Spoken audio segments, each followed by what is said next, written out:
माँ बाप का मासूम सा चेहरा जो कैसा होगा अगर उनको ये पता लगे कि तुम एग्जाम से डर रहे हो क्योंकि तुमने मेहनत नहीं करी। तुम्हें आज या कल एग्जाम के मुंह के पास जाना ही है और अब तुम पर है कि उस टाइम एकदम कॉन्फिडेंस से एग्जाम देके विजेता की तरह एग्जाम हॉल से बाहर निकलोगे या फिर एग्जाम हॉल में घुसने से ही डरोगे। और अगर एग्जाम हॉल में घुसने से ही डरोगे तो इसकी वजह भी सिर्फ और सिर्फ तुम होगे, क्योंकि तुम्हारे पास टाइम था, मौका था, पढ़ाने वाला था, किताबें थी, क्योंकि एक बार आवाज लगाते ही तुम्हारे पास होटल की तरह खाना आ जाता था। लेकिन खाना लाने वाला और कोई नौकर नहीं बल्कि तुम्हारी बेबस माँ होती थी, जिसको कितना झटका लगेगा अगर उसको ये पता लगे कि तुमको एग्जाम का डर इसलिए लग रहा है क्योंकि तुमने समय रहते एग्जाम के पहाड़ को तोड़ने के लिए अपने औजार दुरुस्त नहीं किए।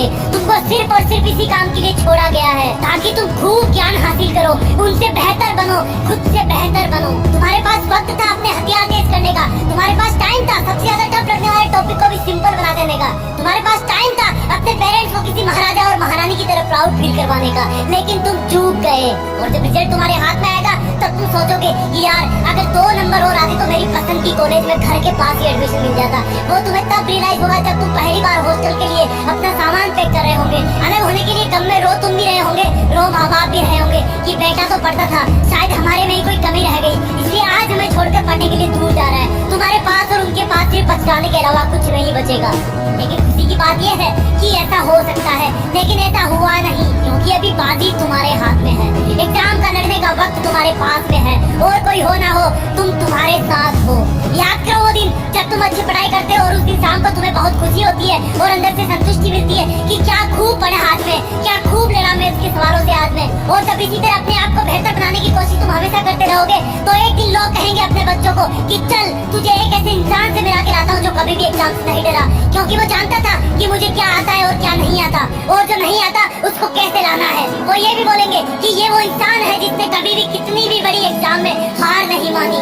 और यही स्टूडेंट लाइफ में हार नहीं मानने वाली क्वालिटी तुम्हें पता है कहां से कहां तक पहुंचा सकती है। तुम्हें नहीं दुनिया को पता लगेगा किसी दिन कि तुम इस हार नहीं मानने वाली, एग्जाम से भी नहीं डरने वाली और एग्जाम का डट करके मुकाबला करने वाली क्वालिटी से कहां तक पहुंच गए। क्योंकि आज की बात यह है कि दुनिया में जितने भी महान इंसानों को तुम किताबों में पढ़ते हो, उनके बारे में सुनते हो, उन्होंने हर डर को चुनौती के रूप में स्वीकार किया है। उन्होंने कभी भी लाइफ की किसी भी एग्जाम से कदम पीछे नहीं हटाया है।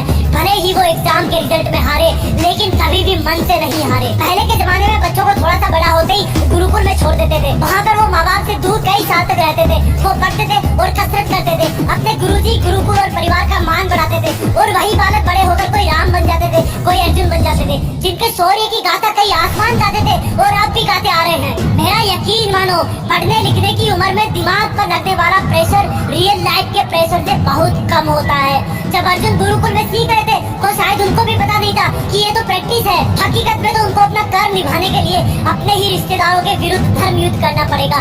कितना मुश्किल रहा होगा उनके लिए। कभी सोचा अपने माँ बाप के चेहरे पर इतनी झुर्रियां क्यों है? क्या वो तुम्हें लेके क्या क्या सपने सजाते हैं? गुरुकुल में जाने वालों को अपने माँ बाप के चरणों में रहने का अवसर कई साल तक वापस नहीं मिल पाता था, लेकिन तुम इतने लकी हो कि अगर दूर भी रहो तो वीडियो कॉल पर चेहरा देख सकते हो। समझो कि तुम कितने लकी हो जो तुम इस वीडियो को अपने खुद के मोबाइल में देख पा रहे हो। हर किसी को ऐसा सौभाग्य नहीं मिलता, लेकिन जिस उम्र में तुम्हें आगे आने वाली लाइफ के लिए मानसिक और शारीरिक तौर पर तैयार होने की जिम्मेदारी मिले तो उस जिम्मेदारी को कभी नहीं छोड़ना।